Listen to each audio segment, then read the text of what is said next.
Launching a Limelight is easy. You just use the launch ID, which is specified for each lightbox that you add, and it's got to be different for each one, as a custom class. If you don't want to use custom classes, you can use the convenient launcher stack, and anything you drop in here will launch the lightbox. It defaults to lightbox 1, so for our first one we don't need to set anything at all. And there we go. If we want a button in there instead of a header, we could drop any button you like, it doesn't matter. And we click preview. And now our button launches our Limelight.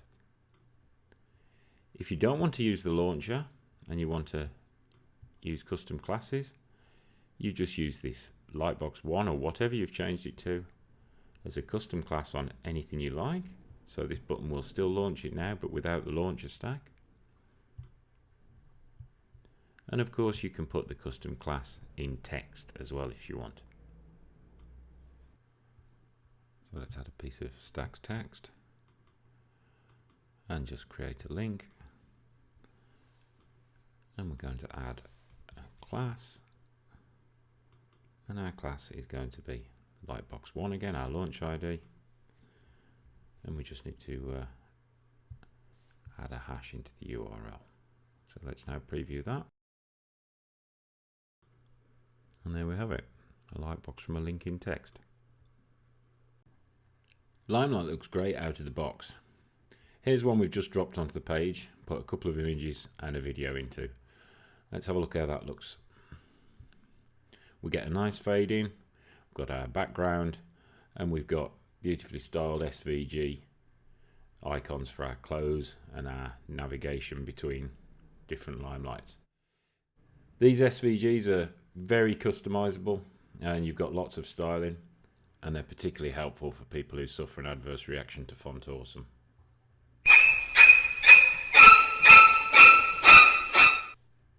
And down here in the settings, you'll see we've got lots of options for the close gadget. We can have it as text if we want, we can have it as icon. We've got lots of different types. We've got cross, small, cross, a back arrow, which is useful in some circumstances, and even a hamburger. You can change the colours of the fill, the ring, the icon, and the background to fill in an entire area of the icon. You've got full control over everything, rounded corners, and you can also change the alignment for every Limelight in this group, every Limelight lightbox, or you can then go into individual lightboxes and you'll see you can change the position for that individual one. Depending on the content type, you may want to avoid certain contents with your close cross. And if you want to change the navigation arrows, then you just click onto the navigation styles button down here, and you've got similar controls for those arrows there, and the position and the speed of the animation. Back to the main stack, we can have a background that is a simple color, or we can tell it to use a child stack, a background child from ProStars, in which case we can use gradients, images, anything you like that you can add to all the other backgrounds.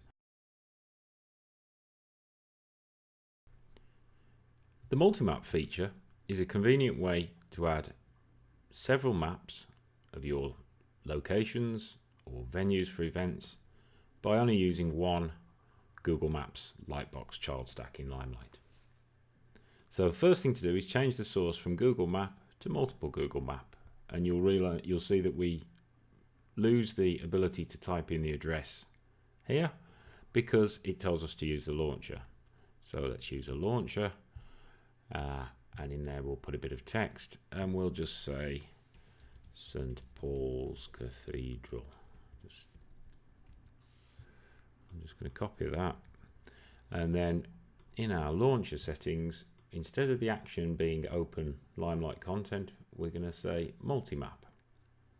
And the map reference, well, we can put addresses into Google Maps, so let's just try St. Paul's Cathedral.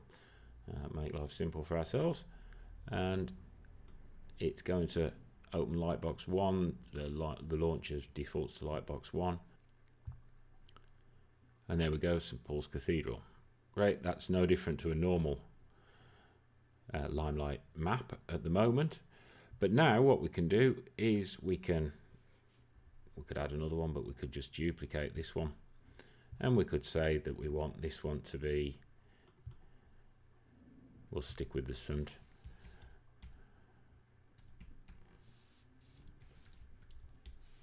And we'll go for St Pancras Station.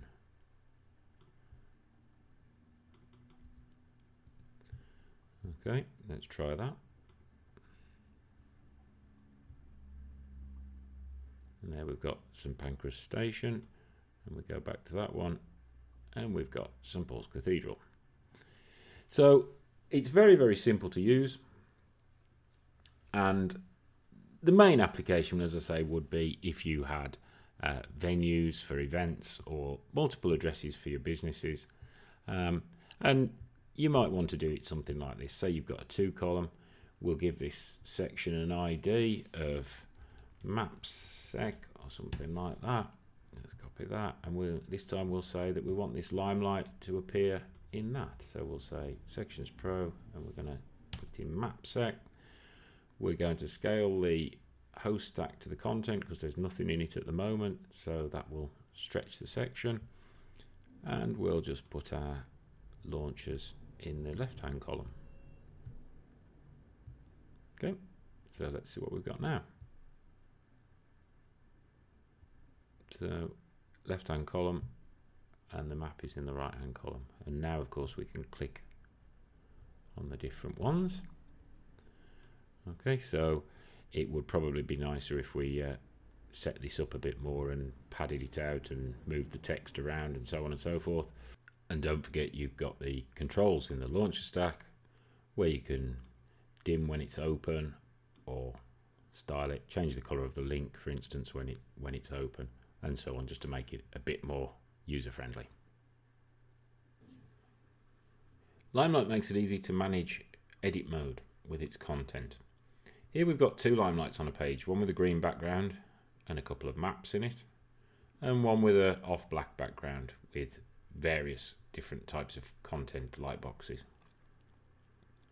First thing we can do is we can collapse the child light boxes.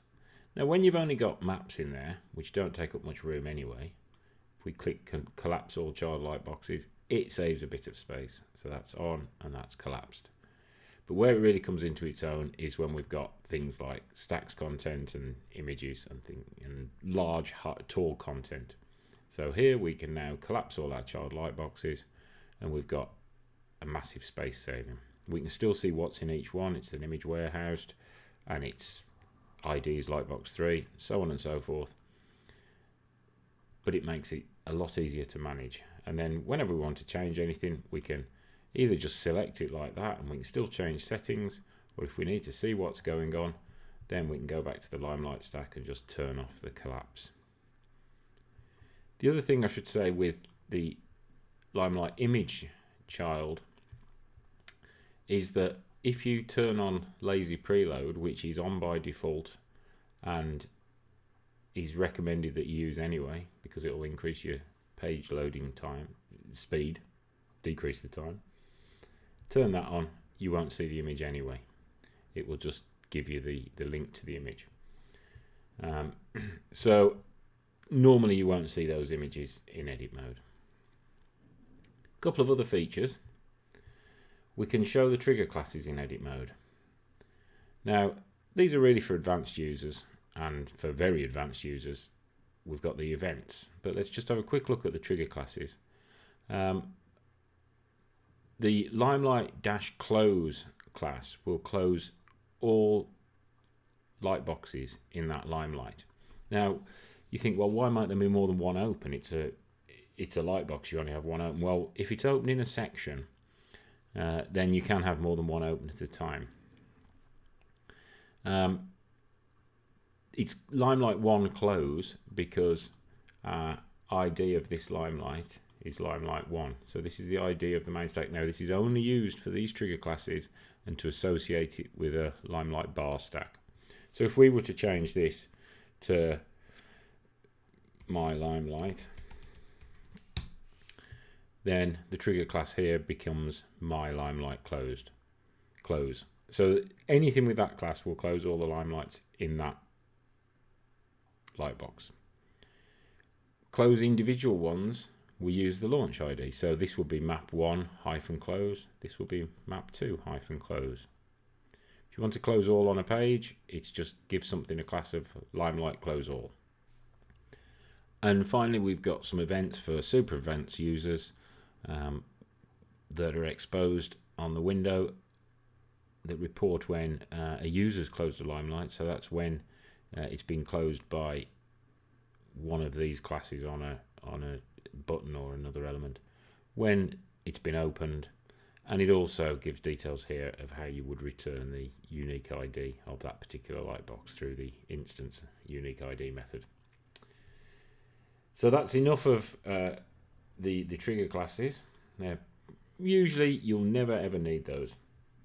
One last thing that we'll talk about edit mode is this setting here that says show nav and ani as child stacks. Now you'll notice the navigation settings and the animation settings are on these apparently buttons at the bottom here. The navigation is off at the moment. It needs to be turned on in the stack before that button becomes active. So when we turn on navigate between contents, we can now click on this and we get our navigation styles. The more observant amongst you may have realized that these are actually just child stacks, which is how the settings are separated on the settings panel.